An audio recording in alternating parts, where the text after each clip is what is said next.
Hello everyone, LunarDave here. So recently, I was issued a challenge by the username Mr. Picklink. What was the challenge? It was to beat a Pokemon Mystery Dungeon Red Rescue Team Rom Hack called Pokemon Mystery Dungeon Red Rescue Team Kaizo. If I manage to beat this game before June 10th of 2020, I'll be receiving $75.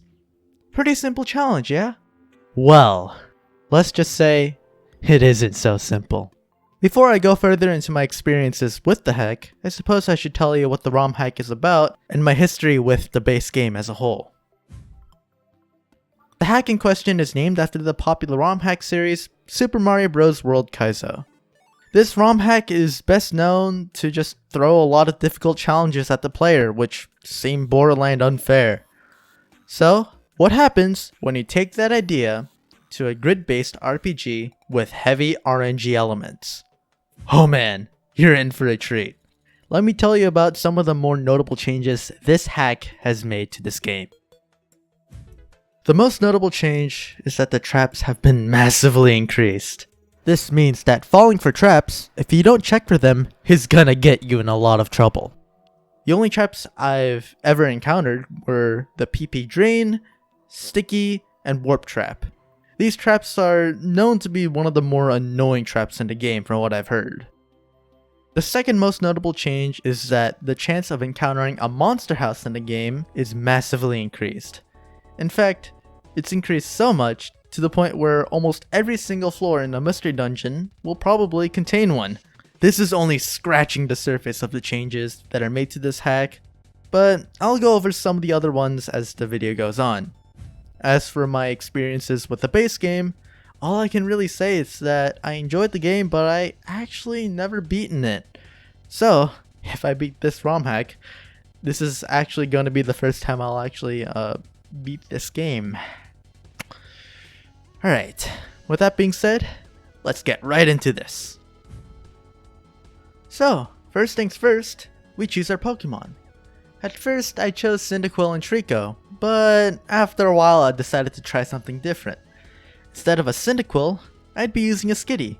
The main reason being that Skitty has Double Slap in her moveset. And if you know Mystery Dungeon and their multi-hit moves, you'd understand where I'm coming from with this. The first dungeon is easily one of the hardest starts I've had with any Mystery Dungeon game I've ever played. Pokemon levels actually increased a lot, so a Pidgey could one-shot me if I wasn't careful. And the fact that my partner almost never did what I wanted it to do didn't help things whatsoever. There is also the fact that traps and monster houses kept getting in the way of my progress, making me lose my progress, usually on just the second or third floor. However, to top it all off, there was this one mechanic I never knew was in a Mystery Dungeon game whatsoever.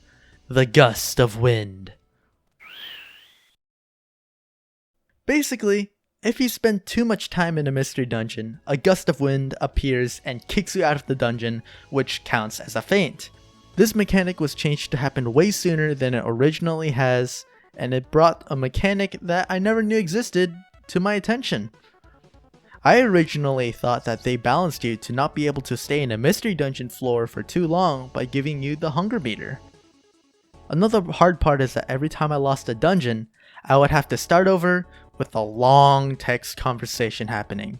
And at first, it was interesting because I've never seen these dialogue conversations before, but after a few times, it wore off fast, and it made me groan every time. But eventually, after almost 3 whole hours, I finally managed to beat Tiny Woods. Oh god, that was only the first dungeon. Tiny Woods is only 3 floors. How am I supposed to beat the rest of the game when it's longer? And I'm on a time limit of 10 days! Thankfully, I managed to figure out a solution. The first was to that, no matter what, I would have to beat 2 to 3 dungeons every day.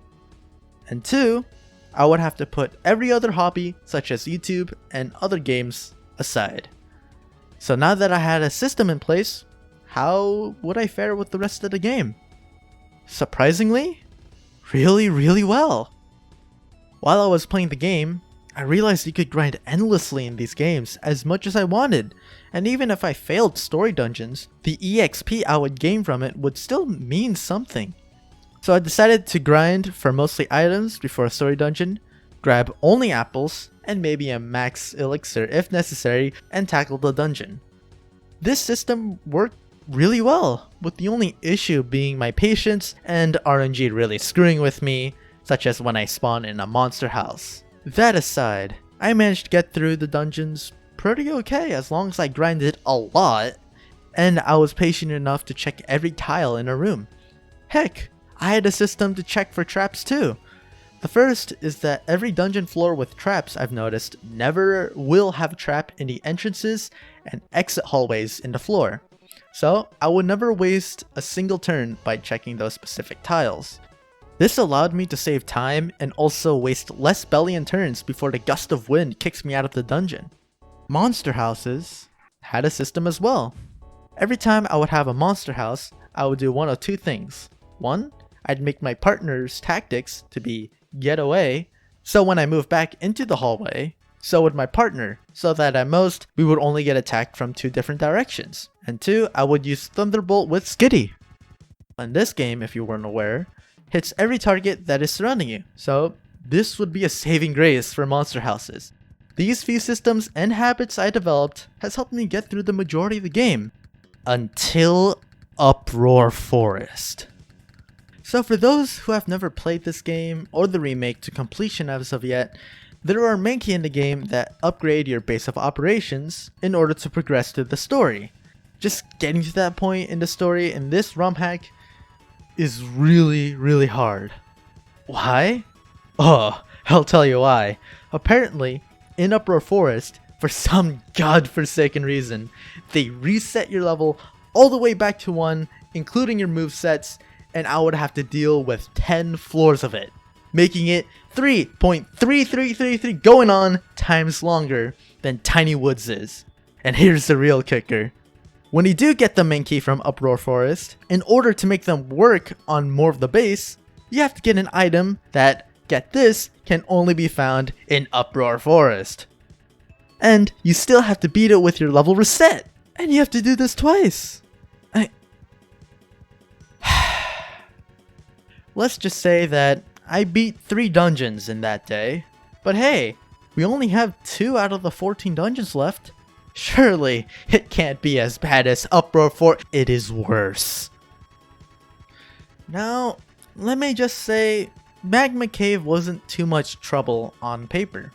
The only thing that was holding me back was getting poisoned on almost every floor, and on the second half, on how long was. You can imagine just how tense it was to beat Groudon. Just beating it was just a huge relief. All I can say that is with 3 days to spare, I felt like I could take on Sky Tower, the final dungeon in the game. Oh boy, did the first day make me feel otherwise. Now, let me tell you what was so hard about Sky Tower. Simply put, it's really long. With 25 floors, with 9 more after a checkpoint, you'd imagine it would have the same difficulty as Magma Cavern, just longer. Oh boy, it gets way more complicated than that. The first major obstacle was Shed Ninja. The thing about Shed Ninja is that while it might seem really weak, it can only be attacked by certain types of moves. But during my first day, I had no moves that could really do anything to Shed Ninja. So what did I do? Well, turns out that Pokemon, no matter what, can get hit by items such as gravel rocks and spikes, which meant all I had to do was just to throw some and capiche. And after a few floors, they don't appear, so that solves that problem. What else is there? Well, my friend, allow me to introduce you to Ledian. Now again, for those peeps who have never played a mystery dungeon game before, there's a mechanic in this game where speeding up in a dungeon is the equivalent to having a singer in Fire Emblem singing for you, or in other words, give you an extra turn of moving when normally your turn would end. And the hard part is that this speed up, or in this case the move agility, will affect every single enemy Pokemon in a room when it happens. Not to mention its other moves like Baton Pass, which will teleport you to a random location in the dungeon. Now, I can already see you thinking, Dave, maybe it might be hard in monster houses, but with orbs, some reviver seeds, and good utilization of the partner getaway tactic, you should be fine, right? Well, in every other dungeon, you'd be correct. That strategy would definitely minimize any damage I'd get with some items. It would certainly help. But there is a certain factor I have not mentioned yet. In Sky Tower, there are several floors where the entire floor is just one big room. This not only guarantees a monster house, but it also means that there are no hallways for me to escape in. Sure, orbs can help, but I can only use so many at a time, and typically, all I'd have in my bag are just some reviver seeds and projectile items to keep my enemies at bay. But imagine if there were a couple let-ins that just so happen to spam baton passes, teleporting me and my partner away from each other constantly, but also imagine them spamming agility. This makes the entire monster house have, I think, over quadruple speed, or from what I could tell, 4 turns per Pokemon. Now, not only is every enemy turn gonna take around the range of, I don't know, 30 to 40 seconds, but it also means that me and my Pokemon have to deal with being constantly attacked 4 times per direction.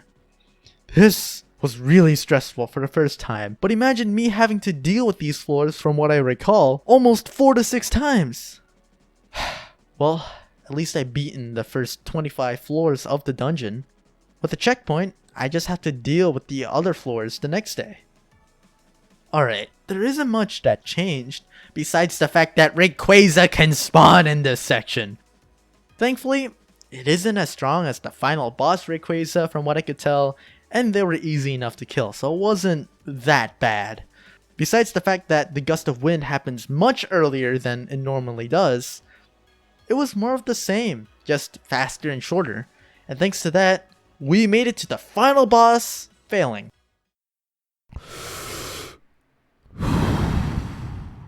Okay, Dave. You have less than 2 days to beat this dungeon. Let's beat this thing right now! After many hours of failing, I finally managed to beat it. 8 days of effort. It was worth it. I got my $75, and we'll probably spend it all to make my friends play Halo and Terraria with me. Now, before I end the video off, there are a few things I want to say that is in good favor of this ROM hack. And that is that I have to say that a lot of its mechanics were really fun. And I wouldn't mind an official Mystery Dungeon game take some notes from this hack. The main mechanic being the gust of wind appearing.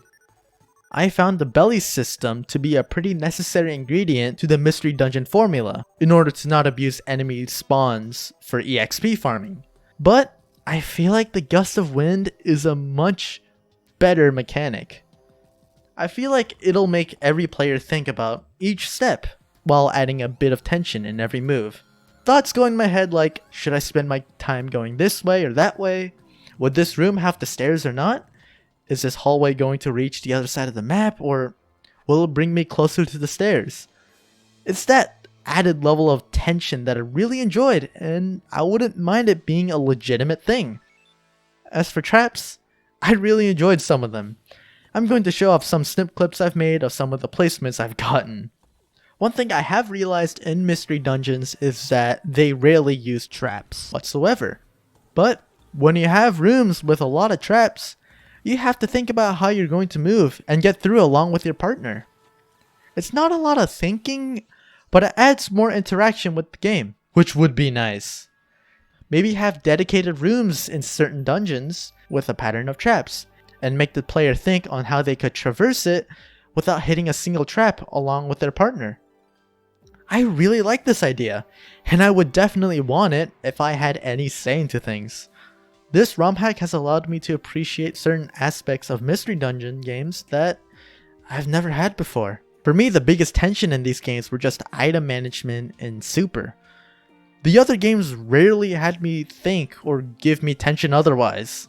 Kaizo, on the other hand, not only adds the tension of item management to an absurd degree, with real stakes of losing them forever, but also has the tension of movement and thinking about every step and constantly taking a gamble. It's almost like gambling. With that being said, I hope you guys enjoyed this video. Just hit the link in the description below so you can check it out.